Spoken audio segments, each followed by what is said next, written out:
Cheap, cheap eBay wireless PS2 controller review. This is a review of the cheap wireless PS2 controllers that you can get on eBay for about $10. These are the first couple of results you can find if you search for wireless PS2 controller on eBay. They come in a number of colors, including white, red, blue, and a number of translucent colors, but they're all pretty much the same and by the same manufacturer. Now to start off, when I bought mine from China, they came just in a bubble mailer. There was no retail packaging, and it consisted of the controller itself with no batteries and the receiver. The receiver is pretty much just your average wireless controller receiver with two lights on it, a red one and a green one. The red one shows that it is receiving power, and the green one flashes when it is not connected and has a steady beam when it is connected to a controller. So moving on to the operations here. With the receiver, you just plug it into your console and start it up. The controller itself takes two AAA batteries in the back there, and you simply switch it on with a switch up the top to switch on both the power and the vibration functions. There's no separate switches in this model, and you can't have one without the other, mechanically at least, with the controller. When it's looking for a signal, there is a light that flashes green and red simultaneously, and when the connection has been found, it will be a steady light, and of course if you turn off the analog functions, the red light will go out and it will be just the green light. So, in-hand appraisal of this, it feels pretty much exactly like a DualShock 2. It has the exact same shape, except the buttons are a little different, which I'll get to in a minute.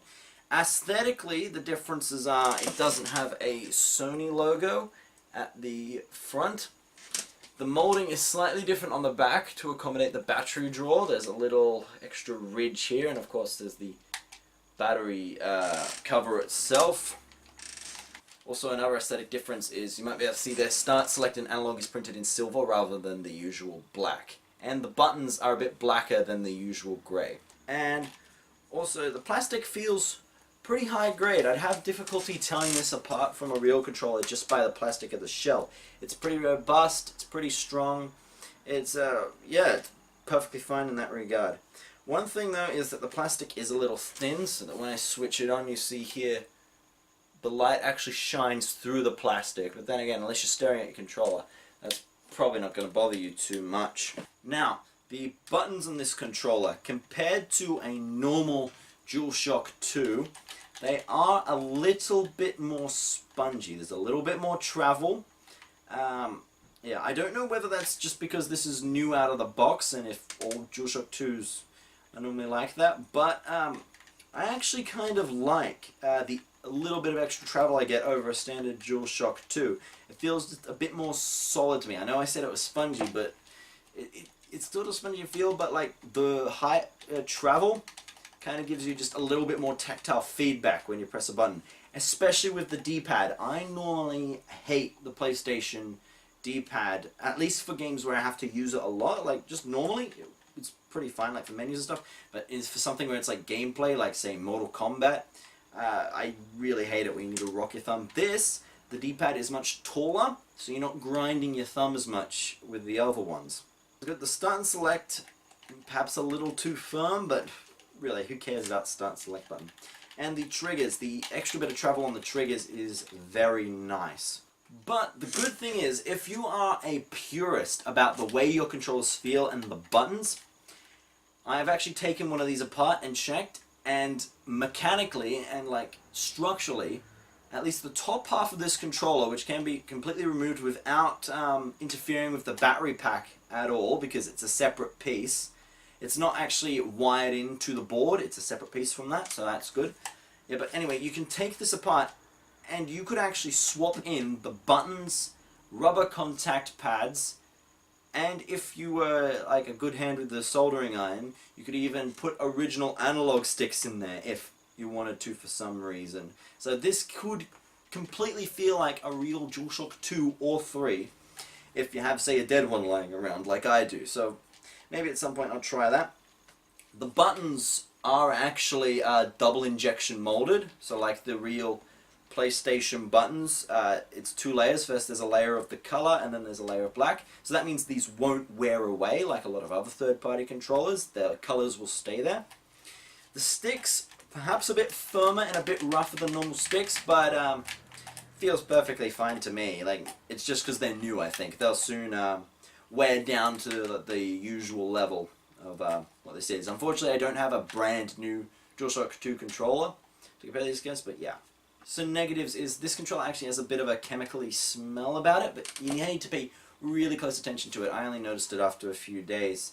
But yeah, that smell is there, so, you know, if you're like hyperallergic to chemicals or something, but otherwise, it's really nothing to worry about. And the other major defect, which is the only really major defect of this thing, is that the battery cover isn't particularly well designed. Straight out of the box, this would pop out rather frequently, which means it's easy to get lost, and you can kind of feel it in the way your hands normally rest. They kind of rest at the bottom of the battery compartment. But I find that I've modified it a little bit by cutting a deeper groove in there for it to slot in, and that has fixed it somewhat, and I think with a little bit more work it'll sit in there snugly. So with the user modification you can fix that problem. But otherwise this is a perfectly good PlayStation 2 controller, and for only $10. I tested it for lag and there was none that I could detect, and you can even use it with one of these dongles with an original Xbox or any other kind of console. So you could use this as a wireless controller for any console, which I think is great. And of course with a USB to PS2 dongle you could use this with a PS3 as well. Now in terms of aesthetics of this line of controllers, I chose to get a white one purely because white DualShocks are a bit rarer than the other colors. I know that it was given away with the SingStar Edition PS2, which was white, and also with the Japanese only PSX, but other than that I don't think they sold white DualShocks, so that's why I chose white. These do come in a number of transparent or translucent colors, which correlate with all the clear colors that Sony made back in the day, but a word of warning if you get one of those. A real clear PS2 controller, the way that they're made is that they actually have a film over a plastic frame which acts as their circuit board, and that helps with like the buttons analog like feel and all that, and so it looks very nice and clear. And the clear ones especially had a actual clear film rather than like a slightly greener one which the you know, the opaque controllers had, like the black ones, the silver ones, that sort of thing. With these controllers it is just a PCB, it's just a circuit board, so you're not going to get that same sort of visual effect, and it doesn't come across that easily with the pictures. So just be careful of that. But as I said, for $10, this is definitely a worthy PS2 controller, and it's probably just become my daily driver just because of that. So yeah, I hope this review helped you with your purchase edition of the cheap eBay wireless PS2 controller. And stay subscribed for more retro game reviews and gaming product reviews. See ya.